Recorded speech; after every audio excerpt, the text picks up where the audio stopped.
All right, welcome back to part two of this lesson. One thing I want to talk about before we move on is misleading article can fall under multiple categories of misleading news. So I'm so a article can have several things wrong with it that that contribute to the unreliability of the article. And so it can be multiple there can be multiple forms of misleading news going on.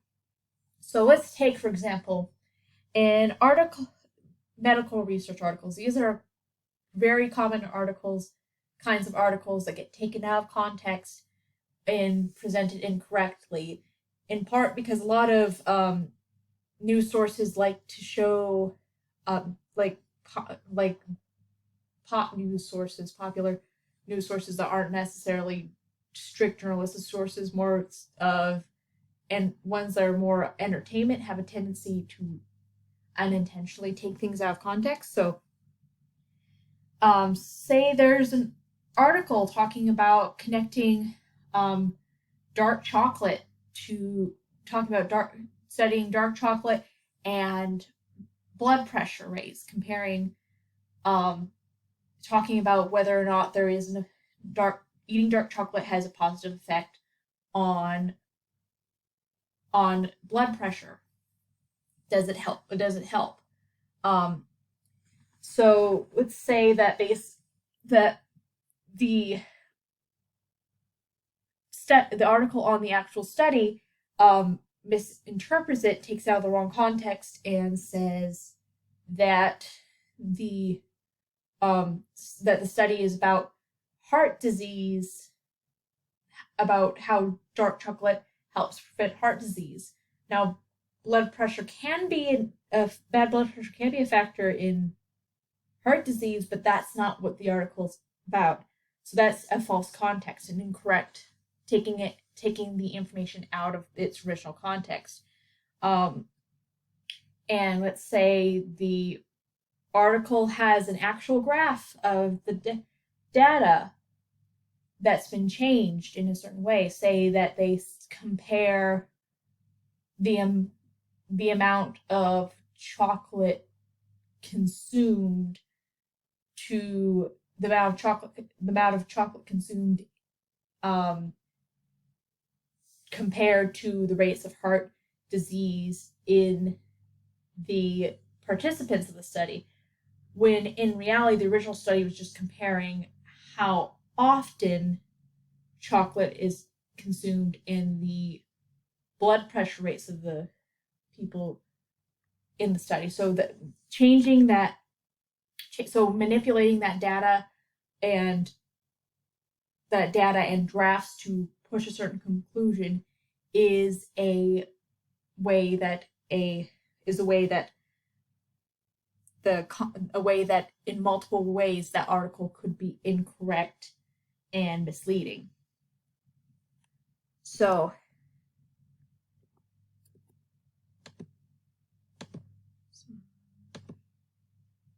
all right, sorry about that. Let's move on to um, some things I need you all to keep in mind before starting this activity. Content that is partially false can be just as false as entirely false content, because the partially false content can be, in a sense, worse because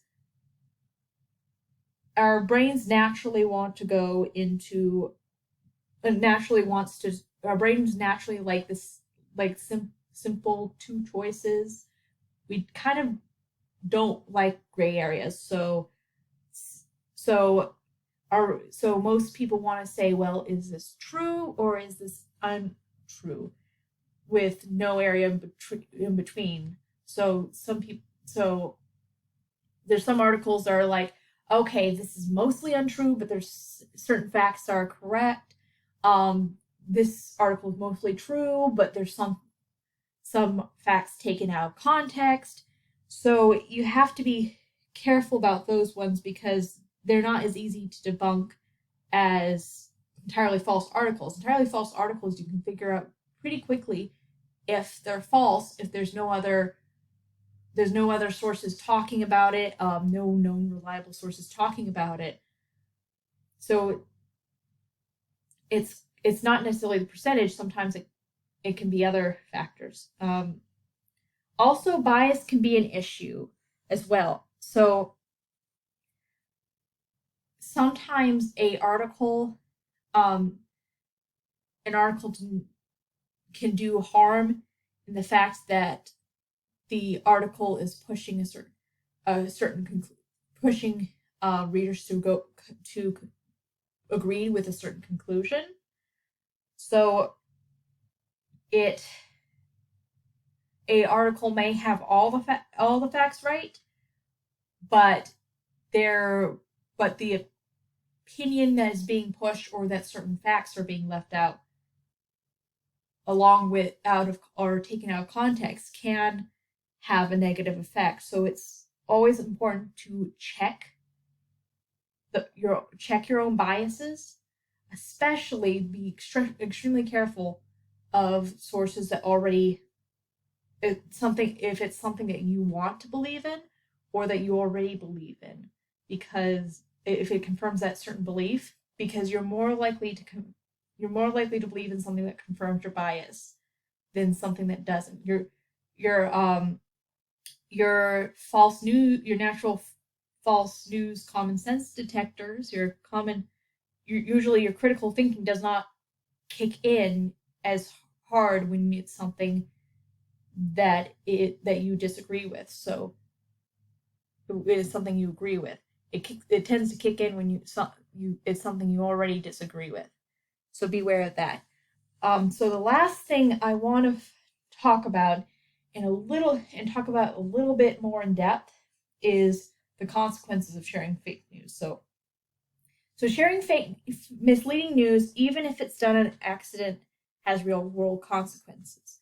So I want to talk a little bit about the article I had you all read of a New York Times article that's a case study of an actual fake news that went viral. And so in this article, a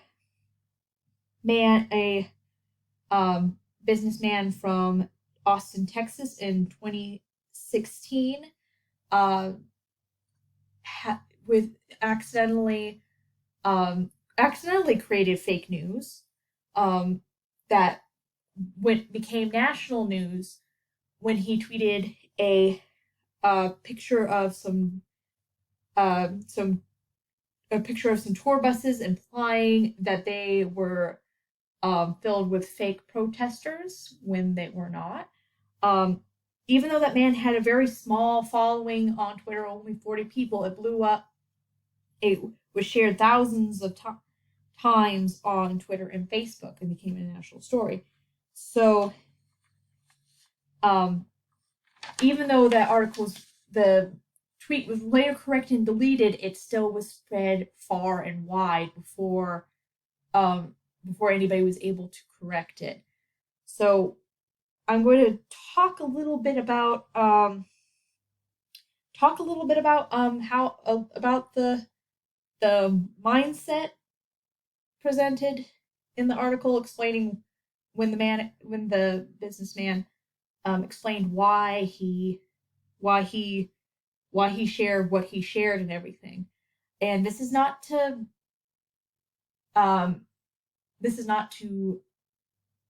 disparage this man. This is to more show you kind of to more of an example the thinking process people often have when sharing things online without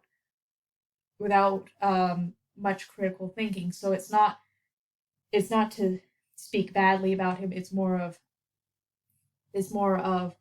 this is the common mindset that anybody can get wrapped up in, and to kind of catch yourself when you're in this mindset. So so this the businessman from the Texas businessman did say that he performed a Google search to confirm if there were any conferences in the area to explain why there were so many buses. However, he often, as many people, I don't think his Google search came up with the fact that there was a software company conference in town, which is the actual reason the buses were there. And so he entirely, he so he assumed, because there wasn't any, he couldn't find any evidence of conferences online. He immediately jumped to the conclusion that the buses were filled with paid protesters against then President Donald Trump, which was not true. And so he accidentally created a conspiracy theory by jumping to these conclusions. And one thing the businessman said in response, he said, "I didn't think in my back of my mind there could have been other explanations. It just didn't seem plausible." So basically he went with his own explanation rather than fact checking, as mentioned before. And in this interview, he said, I'm a very busy businessman. I don't have time to fact check everything I put out there, especially when I don't think it's going out there to wider consumption. And so I think this particular quote is kind of a sticking point, in a sense that he fell into a very common thing that anybody can do, is they can say, well, I don't have the time to fact check. I don't have the time to do the research before sharing, so I'm just going to share. And I don't think it's going to be a big deal because it's a small following. But with the internet, things can blow up way faster than you expect. Things become viral unexpectedly. So that's why it's very important for you to fact check, and it's very important to fact check and be careful about what you share online, because you never know if it's going to blow up. You never know what the consequences of sharing something you're not sure is true online. It can have and another impulse I would like to talk also about that is that you don't have to share everything you see. And just because it's on your feed and you want to share and you think, oh, this might be true, resist the impulse to share it. Because so essentially, just because it's on your news, just because it's in front of you and you're afraid of your news feeds refreshing the article going away, doesn't mean you should share it. It's always much better. It's always safer to not share something you're sure of than to then go ahead and share it if you're not absolutely sure it's true. Anyway, thank you all for listening, and I will be back with you with another video explaining what productivity is going to be.